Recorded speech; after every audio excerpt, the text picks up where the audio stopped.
యేసు రక్తమే జయం పరిచర్య. ప్రియ రక్షకుడైన యేసుక్రీస్తు నామమున ఈ ఉదయకాలమున మీ అందరికీ శుభములు కలుగునుగాక.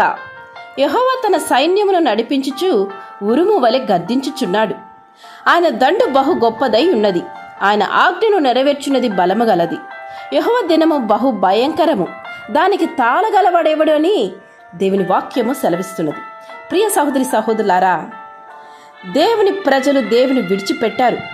అలనాడు తమను తాము అపవిత్రపరచుకున్నారు. కాబట్టి దేవుని తీర్పు వస్తుందని ప్రవక్త ద్వారా దేవుడు హెచ్చరిక ఇస్తున్నాడు.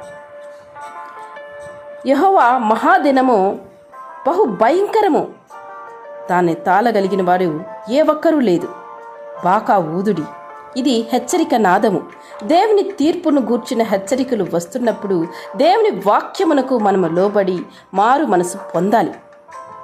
అప్పుడే ఆయన మనల్ని క్షమిస్తాడు. దేవుడు ప్రజలను యథార్థంగా మారు మనసు పొందమని ఆయన పిలుస్తున్నాడు. కాబట్టి వస్త్రములు కాక హృదయములను చింపుకొని ఆయన తట్టు తిరగాలని ఆయన ఆశిస్తున్నాడు, హెచ్చరిక చేస్తున్నాడు. దేవుడు ఇజ్రాయేల్ జాతి యావత్తు ఆయన వైపు తిరగాలని కోరుకుంటున్నాడు. ఎలా అంటే ఉపవాసం ఉండి ప్రార్థన చేసి దేవుని వైపు తిరగాలి. దేవుని వైపు తిరగడం అనున్నది మనం తీసుకునే నిర్ణయాలలో అతి శ్రేష్టమైనది. ఎందుకంటే దేవుడు క్షమా హృదయము గలవాడు. ఆయన క్షమించు దేవుడు, ప్రేమించు దేవుడు, మన ఎడల జాలిపడు దేవుడు. మనము ఆశ్రయించవలసినది ఆయన యొక్క పాదములనే.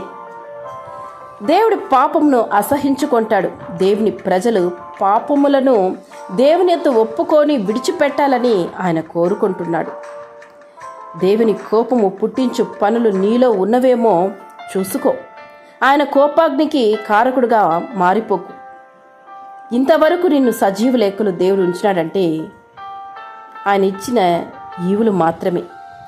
బహుశా ఒకవేళ నువ్వు దానిని దుర్వినియోగం చేసుకున్నావేమో ఆలోచించు.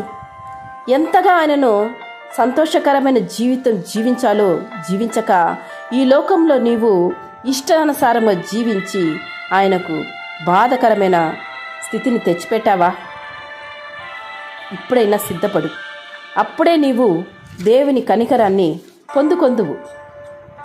దేవుని ప్రేమను కృపను మాత్రమే కాక దేవుని ఉగ్రతను గురించిన జ్ఞానము కలిగి ప్రవర్తించాలి. ఇది అతి అతి శ్రేష్టమైనది, అతి ముఖ్యమైనదిగా నువ్వు గుర్తించాలి. ఆయన ప్రేమ కలిగిన దేవుడే, ఆయన కనికరం కలిగిన కన్న తండ్రియే, కాదనలేదు. కానీ ఉగ్రుడై తీర్పు తీర్చు దేవుడు ఆయన. జాగ్రత్త కలిగి జీవించు, సిద్ధపడి కలిగి ఆయనను వేచి ఉండు ఆయన కొరకు. లేకపోతే ఆ నిత్యాగ్నికి కారకుడుగా మార్చబడదు. నిన్ను ఆ అగ్నికరమైన స్థితి నుంచి ఏ ఒక్కరు కూడా విడిపించలేరు, ఆ దేవాది దేవుడు మాత్రమే. ఒక్క వ్యక్తి మార్పు నొందితే దేవునికి సంతోషం, అంతేకాని వారు దేవుని ఉగ్రతలో ఉంటే ఆయనకు సంతోషం కాదు. కనుక ఇప్పుడే పశ్చాత్తాప హృదయముతో ఆయన చెంత నీ పాపాన్ని అన్నీ ఒప్పుకో. ఆయన వైపు తిరుగు, ఆయన తప్పక కనుకరిస్తాడు.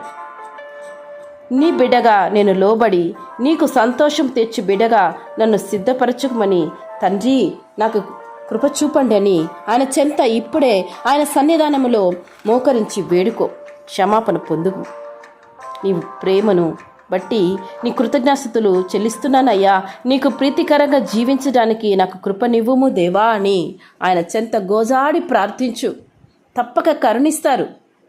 ఇంతవరకు ఉన్న నీ పాపం అన్నింటినీ ఆయన కొట్టివేసి నిన్ను తన బిడ్డగా స్వీకరిస్తారు. ఆమేన్. యేసు రక్తమే జయం పరిచర్యలో మీ సహోదరి. God bless you.